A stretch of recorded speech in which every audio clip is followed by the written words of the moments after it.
Hi, my name's Danny, and I worked on this project with Amy and Ryan. We're going to talk a little bit today about the alternatively fueled automotive industry. We're going to talk about where it is today, where it's been in the past, and where we think it's going to go in the future. Amy's going to be up first, and she's going to talk about, give you a little overview of the history of the industry.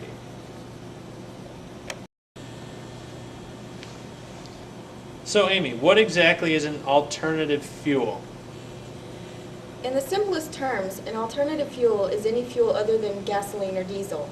Since many alternative fuels are also renewable and can be made in the U.S., this could reduce our dependency on foreign oil. How long have alternative fuels been around? Alternative fuels such as biodiesel, ethanol, methanol have been produced and used on a small scale for decades. They are now being rediscovered due to rising costs of oil and the instability of world politics. How did alternative powered vehicles first get started? Henry Ford, owner of Ford Vehicles, designed the first mass-produced automobile, the famed Model T Ford, to run on pure anhydrous alcohol, which is ethanol. He said it was the fuel of the future. Today, however, 100% ethanol is not approved as a motor vehicle fuel in the U.S. Added to gasoline, ethanol reduces volatile emissions. What are some of the different types of alternative fuels? Some of the more well-known alternative fuels include biodiesel, methanol, ethanol, butanoil, hydrogen, non-fossil methane, non-fossil natural gas, vegetable oil, and other biomass sources. So what exactly is a hybrid car? Primarily, a gasoline-electric hybrid car is a combination of an electric car and gasoline-run vehicle. To make things a little more clear, it is first necessary to distinguish the characteristics of the two kinds. First of all, we have a gas-powered vehicle that is equipped with fuel tanks, which gives gasoline to the engine. The engine, in turn, operates the transmission, and the transmission operates the wheels. Meanwhile, the electric car is equipped with a set of batteries, which gives electric power to a motor. The motor then operates the transmission and the wheels.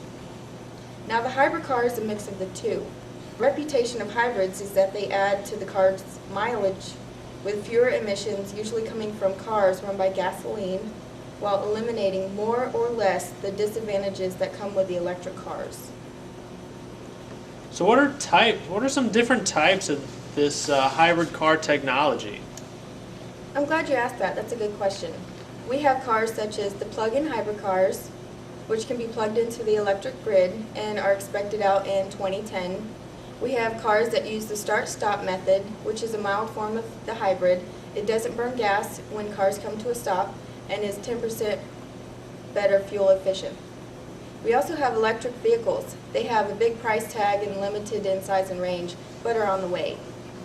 Another form is the hydrogen power cars. They are slowly becoming a reality and also have the limited production models. So how much do these hybrid cars cost compared to a regular gas-powered car? One of our hybrid cars that are also sold without the hybrid package is the Ford Escape.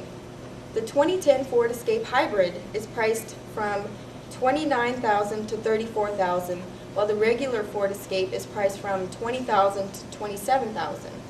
There is a higher cost for the hybrid package, but if you look at the money you will be saving on gas, as well as the lower emissions that come from the vehicle, you're not only saving money, but saving the environment as well. So what do you think we're doing today as a society to further develop alternatively fueled vehicles? Today, we are involved in the research and development of alternative fuels for the future, including plug-in hybrids, hydrogen and hydrogen-fueled cells.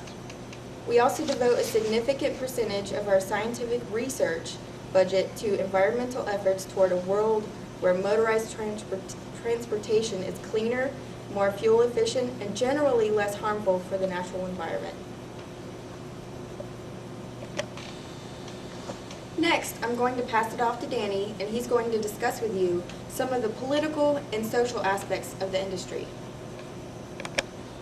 So Danny, what type of changes do you see for the future of the industry? Many of the changes that we will see in the future have already started today.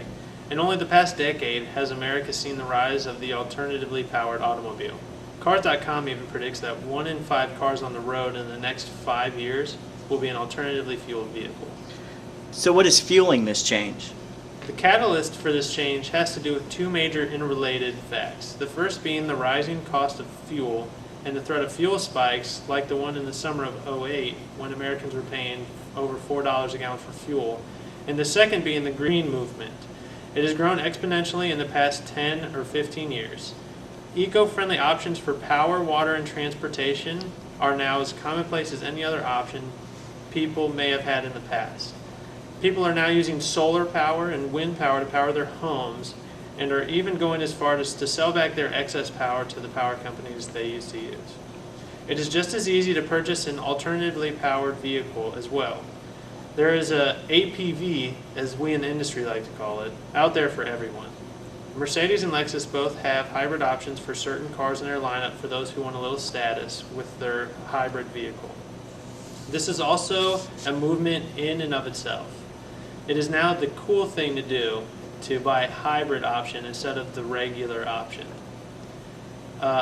There is also, if you can't really afford a Lexus or Mercedes, there's a hybrid out there for everybody.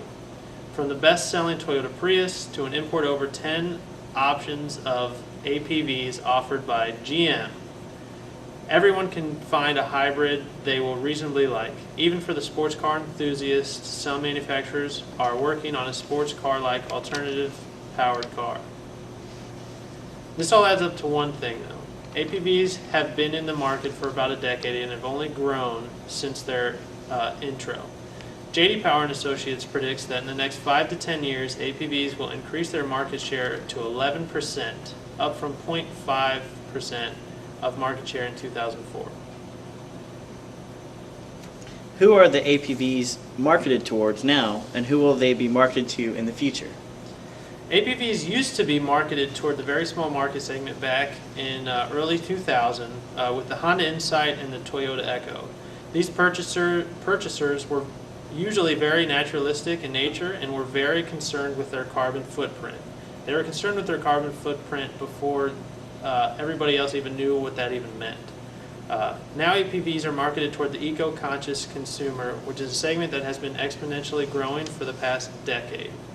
In the future, the APV market will need to target even more of the market than they do now. Luxury brands, SUVs, and even sports cars will be made into hybrids so that you'll have a hybrid option for every car you want to buy. What are some political changes that may help the alternatively powered vehicles in the future? Making its way through Congress now is a bill that, if passed, would restrict all car manufacturers to meet a 42.5 mile per gallon average over their entire lineup by the year 2016. Also, as of January 2010, the EPA will enforce their Tier 2 standard of emission controls on vehicles in the U.S. This means that every vehicle has to produce less than 0.07 grams of nitrogen oxide per mile. Laws and regulations that are in the works now have been the most strict guidelines set for emissions in history, and if this trend continues, the emission standards will only get more strict. This will push auto producers to bolster their already strong APV R&D and production in order to meet those guidelines. Another political possibility would be that if we went to war with an oil-producing country, oil prices would spike and APVs would be in great demand. Next, Ryan's going to come on and talk about the economics and the education of the industry.